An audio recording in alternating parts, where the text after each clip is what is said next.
백의 그림자 황정은 60페이지. 안녕하세요 하며 무제씨가 수리실로 들어왔다. 여씨 아저씨와 간단한 인사를 주고받은 뒤 작업이 다 된 트레스 2개를 바닥에 내려놓고 곧장 돌아서서 나갔다. 가마가마하며 점심을 같이 먹은 뒤로 한동안 보지 못해서 그렇게 가는 거냐고 나도 모르게 바라보고 있는데 문득 돌아서서 손짓으로 나를 불렀다. 저요? 하고 눈으로 붙자 무제씨가 고개를 끄덕였다. 나가보았다. 무제씨가 앞치마 주머니에서 둥글고 선명한 것을 꺼내서 보여주었다. 홍시처럼 붉고 둥그스름한 화분에 두툼한 떡잎이 묻어 있었다. 광택 없이 부드럽게 가공된 플라스틱 제품이었다. 소리를 내거나 말을 하면요 라면서 무제씨가 그것을 앞으로 내밀었다. 움직여요 이게. 눈썹처럼 휘어진 떡잎 한 쌍이 바로 그렇다는 듯 아래 위로 끄떡끄떡 움직였다. 출근하는 길에 보고 샀다는 그것을 받아들고 또 보자며 돌아서서 가는 무제씨를 한동안 바라보았다.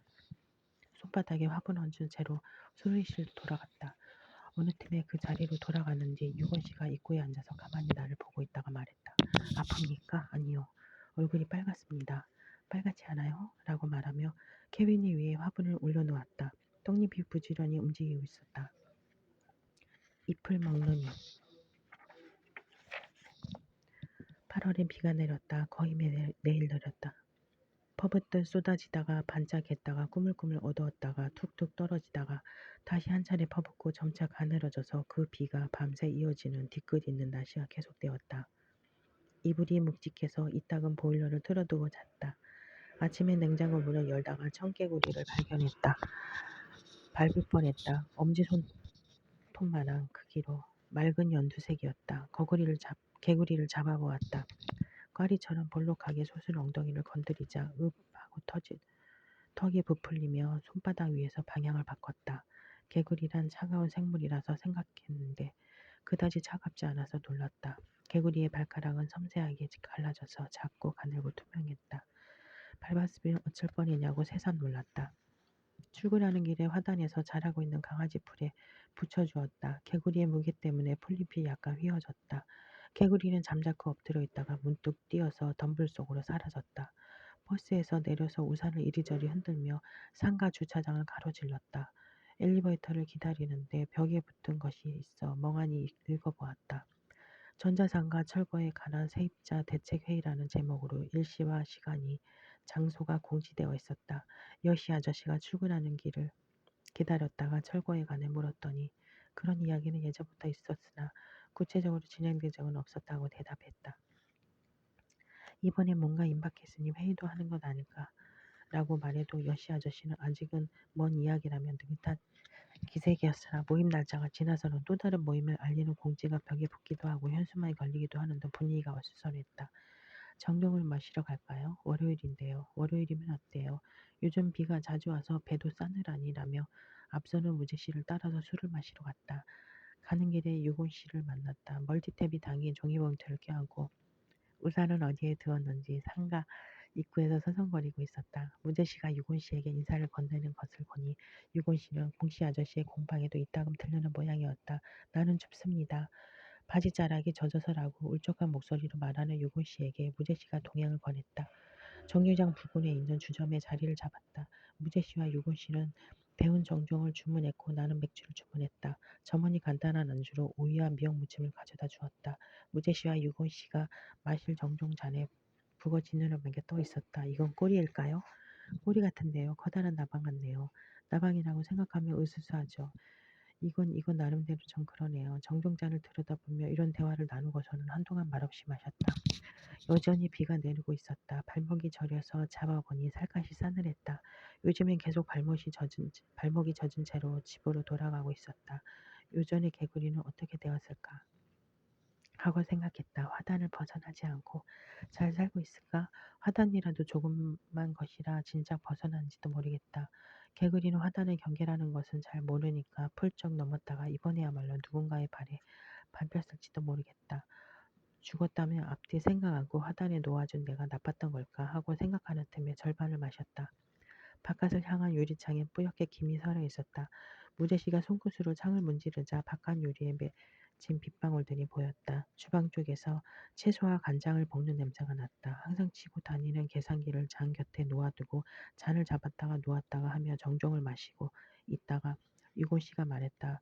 쥐며느리기를 아시나요? 알죠. 콩벌레가 아닌 쥐며느리입니다. 둘이 다른가요? 다릅니다. 전혀 다른 생물입니다. 라고 말하며 유곤 씨는 탁자 위에 작은 동그라미를 몇 번 그렸다. 콩벌레는 몸을 이처럼 동그랗게 말 수 있지만 쥐며느리는 몸을 동그랗게 말지 않습니다. 내 방엔 쥐며느리가 많습니다. 어디에 숨어 있다가 나타나는지도 몰라도 문득 바라보면 어디에나 달라붙어 있습니다. 나는 쥐며느리를 죽입니다. 쥐며느리는 별로 해롭지 않다고 무재 씨가 말했다. 피를 빠는 것도 아니고요. 유곤 씨가 정색을 하고 무재 씨를 바라보았다. 해롭다거나 해롭지 않다거나 하는 것은 기준의 문제입니다. 내 기준으로 쥐며느리는 충분히 해충입니다. 사전에도 나와 있습니다. 이유라고 해봤자 심리적으로 보기에 좋지 않다는 정도라지만 말입니다. 쥐며느리라는 것은 아주 작은 데다 여러 개의 발로 매우 부산하게 움직입니다. 그런 생물이 내가 잠든 사이 귀로 들어오거나 한다면 괴로울 것이 아니겠습니까? 자주 귀로 들어오나요? 라고 묻자 만에 하나라면요. 유곤 씨가 나를 바라보았다. 그런 일이 벌어질 수도 있다는 것입니다. 나는 참을 수가 없습니다. 귀로 들어온다고 생각만 하면 말입니다. 그래서 내 방에서는 성경을 만지는 것이 금지되어 있습니다. 성경이요? 그것을 사용해서 죽입니다. 성경은 두께가 적당해서 가늠한 거리만큼 제대로 날아가 줍니다. 벽이든 천장이든 문제없습니다. 이렇게 펼쳐져 들고 있다가 던지면 되는 것입니다. 라면서 유곤 씨는 책을 펼쳐 보이듯 탁자 위에서 양 손바닥을 벌리며 말했다. 이런 일이 되풀이되고 보면 성경이나 벽이나 매우 지저분해집니다. 성경은 페이지가 많은 반면에 벽은 그렇지가 않아서 주기적으로 벽지를 새로 발라줘야 합니다. 그렇군요. 여간 성가신 일이 아닙니다. 양복을 입은 사람들이 소란스럽게 주점 안으로 들어왔다. 우산을 털고 우산을 접고 그쪽보다는 저쪽 자리가 낫겠다는 등 한동안 입구에서 법석을 피우다가 안쪽 자리로 들어갔다. 그들이 비에 젖은 석유 냄새를 풍기며 우리 곁을 지나갈 때 단단하게 박음질 때 가방 모서리가 바짝 나가왔다. 그것을 비 한쪽으로 어깨를 움츠렸을 때 무제씨가 나를 향해 말했다. 은교씨, 그림자는 요즘 어떤가요? 그림자요? 별일 없는데요. 이래서 기미도 없고 그저 그런데요. 라고 말하자 기미가 있더라도 따라가지는 말라고 우제씨가 말했다. 안 따라가요. 라고 말해두고 잔을 입가에 가져다가 이쪽을 물끄러미 보고 있던 유곤 씨와 눈이 마주쳤다. 그림자가 일어섰습니까? 네, 어쩌다 보니 그렇습니다. 그렇습니까? 나도 가끔 일어섭니다. 라면서 유곤 씨가 잔을 조금 앞으로 움직여 두었다. 건배를 하자는 뜻일까 싶어 잔을 가져다 대자 아무래도 그런 의미는 아니었던 흠칫 놀라는 기색이었다. 유곤 씨는 미간을 조금 찌푸린 채로 잔을 만지작거리고 있다가 손바닥 안으로 감추듯 잔을 끌어당겼다. 그런데 말입니다. 유곤 씨가 말했다.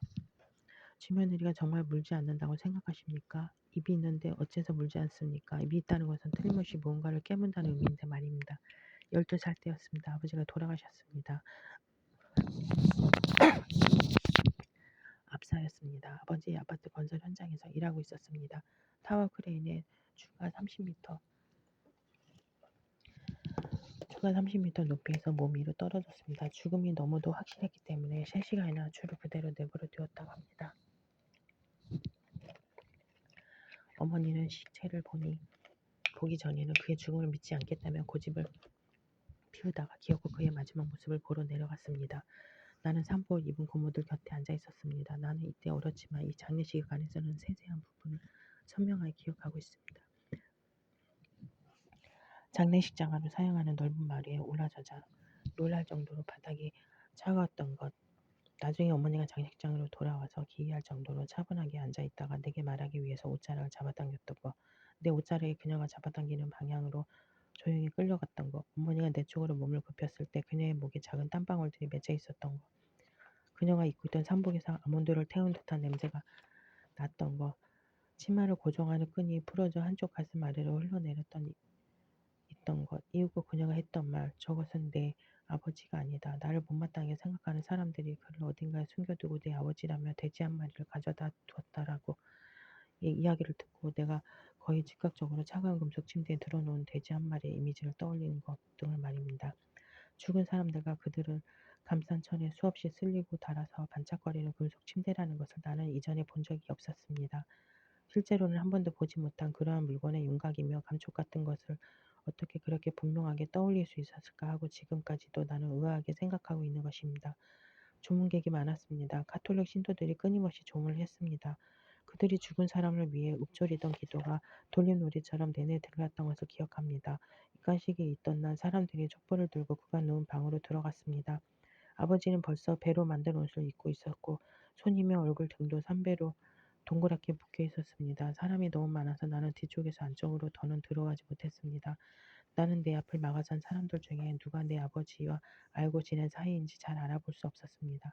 대부분 모르는 얼굴뿐이라서 어쩌면 길을 쓰고 안으로 파고들던 사람들 중에 몇은 단지 불행한 시신 곁에서 어떤 영감을 받기 위해서 거기 서 있는 거라는 생각이 들 지경이었습니다. 내가 서 있는 곳에서는 땀 냄새가 나는 검은 재킷을 입은 한 아주머니의 팔뚝너머로 어머니의 옛모습이 보일 뿐이었습니다. 그녀는 친척들의 부축을 받으며 서 있었는데 양쪽으로는 초를 움켜쥐고 있었고 그 초가 너무 기울어져서 현실적으로는 상당한 거리가 있었음에도 불구하고 나는 불꽃이 아버지의 목간으로 엉겨붙을까 봐 마음을 졸이며 지켜보았습니다.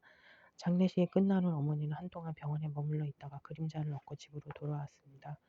이 그림자는 어머니 등에 달라붙은 채로 이미 상당히 자라서 뭐라 말할 수 없이 짙은 빛깔을 띠고 있었습니다. 그토록 달라붙어 있다 보니 그림자가 어머니에게 붙었는지 어머니가 그림자에게 붙었는지 어느 쪽인지 분간할 수 없는 상태였습니다. 당시 어머니와 나를 보살피기 위해서 이모가 집에 머물고 있었습니다. 이모와 나는 둘이서 어머니의 등을 빗자루로 쓸어보기도 하고 고함도 질러보고 팥도 던져보고 가진 노력을 해보았지만 이런 것은 그림자에게 아무런 소용이 없는 듯 무서워하면서도 전혀 무서워하는 기색을 보이지 않았습니다. 어머니는 씻지도 않고 제대로 먹지도 않으면서 그림자와 더불어 가만히 방에 머물고 있었습니다. 어느 날 모두의 기분을 전환하는 데 도움이 될까 싶어서 이모와 나는 청소를 했습니다. 나는 냉장고 구석에도 도시락만한 금속 상자를 발견했습니다. 얼마나 오랫동안 거기 있었는지는 몰라도 매우 싸늘했습니다. 뚜껑을 열어보니 립스틱이 몇 개 들어있었습니다. 오래되어서 물방울이 맺히고 덜어놓은 곰팡이 같은 얇은 막으로 덮인 분홍과 빨강, 오렌지의 립스틱이 있었습니다. 이모에게 보여주자 이모는 버리라고 말했고 나는 별다른 생각 없이 그 상자를 집 바깥에 버렸습니다. 그런 다음엔 우리 둘 다 그 상자가 있었다는 것조차 잊고 지낸 것입니다. 또 다른 어느 날 어머니가 그 상자를 가져오라고 말합니다. 우린 처음에 어떤 상자를 말하는 것인지 몰라서 어리둥절해하고 있었습니다. 한두 마디 설명하는 것을 들으니 분명 그 상자라서 며칠 전에 버렸다고 말하자 누가 버렸냐고 그녀가 물었고 내가 버렸다고 내가 대답했습니다. 가져와라고 어머니가 말하고 다음 순간부터는 오로지 그 말뿐입니다. 자신 시켰다고 이모가 말하지만 어머니의 눈은 잠시도 나를 떠나지 않습니다. 그림자를 업은 채로 눈을 빛내며 가져와라고 말합니다. 가져와라고 그녀가 말하고 가서 가져와라고 그녀의 그림자가 말합니다. 가져와라고 그녀의 그림자가 말하고 가져와라고 그녀가 말합니다. 가져와 하고 그림자가 그녀가 번갈아가며 말하는 사이 어머니의 목소리는 점차로 쇠약해져 들리지 않게 되고 다만 그림자가 어머니의 오른쪽 어깨 부분에서 머리와 닮은 둥근 것을 치켜들고 가져와 라고 말하고 있습니다. 이비랄지 검은 것 가운데 오목하게 들어간 조그만 구멍을 열었다 닫았다 하며 가져와 라고 말하다가 이내 다른 말을 하기 시작합니다. 그 말은 더는 말이 아니고 이상한 방식으로 발성되며 발성 자체가 목적인 듯한 미미라거나 가가 하는 소리일 뿐이었습니다. 며칠 전에 버려진 상자 같은 건 벌써 며칠 전에 어딘가로 사라졌습니다. 도무지 가져올 수는 없다고 이모가 빌고 내가 빌고 마침내 둘이 엎드려서 빌어도 용서는 돌아오지 않습니다. 나는 마루에서 어머니와 그녀의 그림자를 바라보고 있었습니다. 그림자는 이때쯤 어머니의 몸을 빈틈없이 휘감고 있었는데 어머니는 그걸 모르거나 상관없다는 듯 그림자를 내버려둔 채로 있다고 입을 벌려서 미미하고 가가 하며 그림자의 말을 따라합니다. 나는 그 입도 보았습니다. 더없이 무기력한 입, 그림자에게 압도당하고만 입, 그림자가 들락거려 혀가 검게 물드는 것을 모르고 조그맣게 벌어졌다 닫히곤 하는 그녀의 입을 보고 있었습니다. 얼마나 오랫동안 그것을 바라보고 있었는지는 모르겠습니다. 그림자가 나면서 이모가 부르는 소리에 고개를 돌렸다가 보았던 것입니다. 현관 쪽으로 늘어진 내 그림자의 끝부분이 종이 귀를 접는 것처럼 바닥에서 솟구친 채로 팔락이고 있던 것을 말입니다. 그때가 처음이었습니다. 라고 유곤 씨가 말했을 때 안쪽 자리에서 사람들이 탁자를 두드리기 시작했다. 5명의 일행 중 1명이 일어서서 커다란 잔에 담긴 맥주를 들이키고 있었다. 느슨하게 풀어진 넥타이 매듭이 윗옷의 세 번째 단추까지 내려가 있었고 잔의 무게를 버티느라고 손목엔 힘줄이 붉어져 있었다. 그는 왼손으로 배를 누르며 단숨에 맥주를 마시는 참이었다. 그가 마침내 잔바닥에 아주 약간의 맥주를 남기고 잔을 내려놓을 때까지 그의 일행들은 5개인가 8개인가의 주먹으로 느리게 점점 빠르게 탁자를 두드렸다. 무제씨와 유곤씨와 나는 말없이 그쪽을 바라보았다. 점원들도 카운터에 팔꿈치로 울리고 서서 우려한 표정으로 그들을 바라보고 있었다. 가야겠습니다. 라는 말에 돌아보니 어느 틈에 일어섰는지 유건씨가 종이봉투를 껴안고 서 있었다. 조금 더 마시고 가지요. 라고 무제씨가 말리는 것을 이런 이야기를 하다 보니 그림자가 들끓는 듯해서 라며 거절하고 나섰다. 우산도 거절하고 빗속으로 나서는 그를 배웅한 뒤 한동안 무제씨와 둘이 남아있었다. 유곤씨가 남기고 간 잔 속에는 붉어 지느러미가 젖은 채로 담겨 있었다. 무제씨는 술이 식고 보니 마지막 맛이 비리다 하면서 조금 남겼다. 비는 이제 가로등 부근에서야 알아볼 수 있을 만큼 가늘게 내리고 있었다. 차양 밑에서 각자 우산을 펼치고 전철역을 향해 걸었다. 시기가 올랐는지 맥이 빠진 손으로 우산을 제대로 가누려고 노력하면서 불그스름하게 젖은 길을 걸어갔다. 가로등이면 늦은 시간까지 문을 열어둔 상점들의 불빛을 받고 그림자가 번졌다. 얼핏 겹쳐 있으나 우산의 그림자와 내 그림자의 농도가 약간 달랐다. 그림자라는 것은 밤에도 좀처럼 사라지지 않는구나라고 생각하며 발을 내딛다 보며 걷고 있었다. 무제씨가 뭘 그렇게 골똘히 생각하느냐고 물었다. 별로라고 나는 말했다. 뭔가 재밌는 것을 하고 싶은데 별로 떠오르는 것이 없어서 의기소침하고 있던 참이에요. 그럼 저기 잠깐 앉았다 갈까요? 하며 무제씨가 가리키는 방향을 보니 커다란 빌딩 앞에 직원들을 위한 공간인데 등나무 정자가 마련되어 있었다. 의자가 젖었을 텐데 앉을 수 있을까요? 라고 묻고 그보다 거기에 앉는다고 재미가 있을까요? 라고 생각하고 있는데 문제씨가 그쪽으로 걸어가서 긴 의자를 살펴본 뒤에 나를 불렀다. 이쪽은 괜찮아요. 하며 앉혀주는 대로 앉고 보니 내가 앉은 자리에 물기가 그다지 느껴지지 않았다. 무제씨가 곁에 앉았다. 등나무 밑에서 나란히 우산을 쓰고 앉아 있었다. 빗물이 고인 벽돌 바닥에 젖은 등나무꽃이 여기저기 흩어져 있었다. 등나무 지붕에서 우산으로 이따금 빗방울이 떨어졌다. 톡톡 하는 소리를 우산 속에서 듣다 보니 재미는 몰라도 의기소침했던 것이 얼마간 가시는 듯했다. 노래할까요? 무제씨가 말했다. 은규 씨는 무슨 노래 좋아하나요? 나는 칠갑산 좋아해요. 나는 그거 부를 수 없어요. 칠갑산을 모르나요? 알지만 부를 수 없어요. 왜요? 콩밭에서 모기 매서요. 모기 매나요?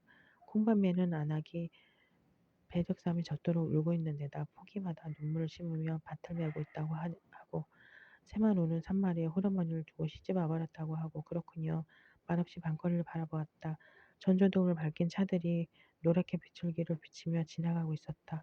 등나무 잎을 삶으면 하고 무제씨가 문득 말했다. 삶아서 그물을 마시면 금이 간 부부 사이에 금술이 다 좋아진대요.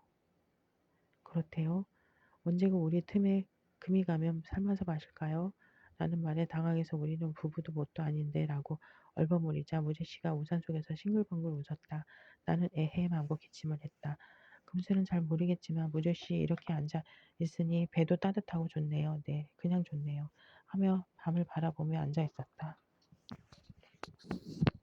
그날로부터 며칠 동안 무제씨를 따로 만나지 못했다. 장마가 끝날 무렵부터 수리실에 기계가 밀려들었다. 다양하게 망가진 기계들 중에 트랜스를 손봐야 할 기계는 드물어서 공방으로 내려갈 일이 없었다. 무제씨가 두어 번 수리실에 다녀갔지만 그쪽도 일이 바쁜지 용건만 보고 서둘러 내려갔다. 어쩌다 내가 지나가는 길에 들러보면 무제씨가 말했다. 은교 씨는 무슨 노래 좋아하나요? 나는 칠갑산. 뭐야. 공씨 아저씨랑 물레를 돌리거나 담배를 피우고 있을 뿐 무제씨는 자리를 비우고 없었다. 나는 감기에 걸렸습니다. 어느 날은 유고씨가 찾아서 이렇게 말하고 또 이것저것 말하다가 일전에 술값이라며 판 초콜릿 5개를 주고 갔다. 정적. 비가 그치고 난 뒤 무더위가 이어졌다. 하늘은 새파랗게 솟는 듯하고 구름도 희고 두꺼워서 보기엔 좋았으나 낮이고 밤이고 무더웠다. 햇빛 속을 조금만 걸어도 끈끈한 땀이 솟아서 불쾌한 느낌으로 이마가 식었다. 월요일엔 바람을 쐬려고 자전거를 타고 모처럼 천변으로 내려갔다가 아버지가 사는 집 쪽으로 방향을 틀었다. 발에 힘을 빼고 천천히 페달을 밟다가 꾹꾹 눌러가 밟았다. 버스로 세정거장 떨어진 거리를 달려서 아버지가 사는 집에 다다랐다. 창일의 담장을 허물고 정리를 해두지 않아 어수선하게 바닥에 드러나 있었다. 수도관에 자전거를 놓고 두고 열쇠를 사용해서 집 안으로 들어갔다. 왔어요 해도 기척이 없는 것을 보고 아버지가 집에 없다는 것을 확인했다. 낚시 도구들을 챙겨서 어딘가로 나간 듯했다. 창문과 문을 모두 열어두고 딱히 어지른 것도 없는 집안을 치웠다. 아버지의 집은 창이 남쪽을 향하고 있어 마루가 밝았다. 바닥을 비로 쓸어내자 먼지가 뱅글뱅글 돌며 날아올랐다. 민물 냄새를 맡고 욕실문을 열어보니 커다란 고무대야 3개가 바닥에 놓여 있었다. 물고기들이 가득 담겨 있었다. 하나엔 붕어, 다른 하나엔 미꾸라지, 다른 하나엔 다른 2개보다 훨씬 여유로운 밀도로 메기 몇 마리가 가라앉아 있었다.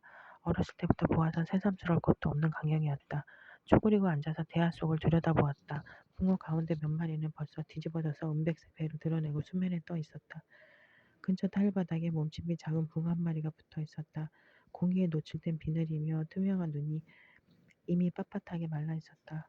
다리가 저려 발을 조금 움직였다가 미꾸라지가 당긴 대야를 건드리자 수면이 부글부글 끓었다. 가만히 보고 있다가 손을 조금 넣어 보았다. 물이 미끄러웠다. 별 내색은 하지 않았어도 나는 아버지가 살아있는 물고기를 욕실에 이렇게 놓아두는 것이 싫었다. 사나를 걸러 아버지가 잡아들이는 민물고기의 기척으로 집안이 비려지는 것이나 세수를 하려고 수도꼭지나 세면대를 잡았다가 손바닥에 비늘 조각이 들러붙은 것이나 소변을 주려고 변기에 앉았다가 타일벽에 말라붙은 비늘을 보게 되는 것이다. 밤에 불을 끄고 방에 들어놓으며 물고기들이 빡빡질씩 해가는 소리가 들려오는 것을 가만히 견디기가 어려웠다. 아버지, 아버지 다 누구 먹이려고? 서너 번을 이렇게 물으며 불편한 심정을 슬쩍 드러낸 적도 있었으나 아버지는 대답도 없이 듣고만 가만히였다. 나는 아버지 손에서 컸다. 도시락은 성실하게 챙겨줄 때 반찬은 단무지라는 식으로 무심하다면 무심하고 벌레가 무뚝뚝하다면 무뚝뚝하다고 할 수 있는 양육이었다. 별다른 대화도 없는 부녀간이었다. 내가 어렸을 때는 명절이 되어 친척들이 모이며 고모들이 아버지에게 재혼을 열심히 권하곤 했으나 본인이 성가시다는 듯 슬쩍 자리를 피해서 친천대는 이야기가 없었다. 워낙 어렸을 때 집을 나갔기 때문에 나는 어머니에 관해서는 아는 것이 많지 않았다. 요정에서 일하던 여자였다는 것. 어느 날 아버지가 문득 그녀를 데리고 나타나서 식구들이 모두 놀랐다는 것. 그 뒤로 결혼식도 올리지 않은 채로 살았다는 것. 너무 예쁘고 너무 젊고 너무 가슴이 커서 모두가 염려했던 바대로 바람이 들어 도망을 가고 말았다는 것 등은 모두 고모들의 대화로부터 조각조각 얻어들은 것이고 스스로 기억하는 바는 별로 없었다. 그나마 있는 듯한 기억도 분명하다고 말할 수 있을 만한 것은 없었다. 두 번 잡아보았던 사라사 치맛자락의 감촉, 껌, 냄새, 버스를 탈 때면 내 손을 잡아 강하게 위로 끌어올리던 가느다란 팔 같은 것을 아마도 어머니에 관한 기억일 것이라고 생각하고 있을 정도였다. 그녀는 집을 나가면서 마분지로 만들어진 가루분을 통을 비우고 머리방울 한 묶음을 넣어두었다. 플라스틱 딸기, 당근, 수박, 보라색 꽃 등이 달린 고무끈이었는데 전부 잃어버리고 이제와 남은 것은 없었다. 비지를 마치고 문을 닫으려고 나가보니 계단에 검은 것이 엎드려 있었다. 뱀이었다. 배가 굵었고 한쪽 날개 끝이 찢어져 있었다. 죽었나 싶어 자세히 들여다보자 건드리기만 해봐라는 듯 뭉툭한 가슴과 머리를 들어올렸다. 아는 사람이 아는 사람이 아는 사람을 통해서 여시 아저씨의 수리실의 일자리를 알아봐준 것은 아버지였다. 나는 17살 때 학교를 그만두었다. 따돌림이 있었다. 아이들 일이라고 간단하게 말할 수는 없는 일들을 덜어 겪었다. 괴롭히는 처지에서도 괴롭히는 것이 지루해지고 귀찮아지는 날이 올 거라 생각하며 학교를 다니고 있었는데 어느 날 길에서 동구생과 마주쳤다. 길 저편에서 걸어오고 있었다. 괴롭히는 우리 안에서도 괴롭힘이 유난했던 아이라서 나는 틀림없이 시비를 걸어올 것이라 생각했다. 긴장한 채로 고개를 들고 걸어갔는데 막상 그쪽에선 쑥스럽다는 듯 고개를 숙이고 지나갔다. 그때는 그런가 보다 하며 나도 지나갔으나 이튿날 무리 속에 섞여서 열심히 괴롭혀대는 그녀를 보면서 뭔가가 맥없이 무너졌다. 이런 이상한 아기를 무심한 듯 버티는 것도 무상해지고 무리 틈에서 더는 애를 쓰고 싶지 않다는 생각이 들어서 가방을 가지고 학교를 나섰다. 바보들 바보들하고 생각하면 집까지 걸어와서는 저녁에도 바보들하고 생각하고 있다가 이튿날부터 학교에 가지 않았다. 등교할 시간이 되었는데도 집에 머물러 있는 것을 보고도 아버지는 내게 아무 말 하지 않았다. 그런 날이 이어져 얼추 한 달이 되어서 오히려 내 쪽에서 침 견디다 못해 이제 더는 학교에 가지 않겠다고 말해도 그래 하고는 그만이었다. 일을 해보고 싶다고 말해도 그래 하고 그만이었고 근처에 방을 얻어서 짐을 먼저 보낸 뒤에 현관에서 갈게요라고 했을 때도 그래 하고 그만이었다. 먼 데서 찌 하고 한꺼번에 매미들이 울자 계단 쪽에서 끄 하고 따라 울었다. 냉장고에 있던 호박을 썰어서 호박국을 끓였다. 대강대강 자루호박을 기름에 볶다가 새우젓을 넣어 간을 보고 물을 부었다. 서너 번 먹을 분량으로 양을 맞춘 다음 끓기를 기다렸다가 내 몫을 한 그릇 덜어냈다. 간장에 절인 마늘과 김치를 절여 놓아두고 아버지도 없는 아버지 집에서 호박국에 밥을 먹었다. 활짝 열어둔 창으로 바깥이 내다보였다. 두문을 쓴 아주머니가 물통을 실은 수레를 끌고 약수터로 가는 비탈을 오르고 있었다. 멀고 높은 곳에서 힘차게 매미들이 울었다. 계단 쪽에서도 끄 하고 들려왔다. 기력이 없어 제대로 울 수 없는 듯 두어 번 울다가 말았다가 울었다가 더는 울지 않았다. 그릇을 닦아두고 나가보니 뒤집어져 있었다. 갈게요 라고 말하고 문을 닫았다.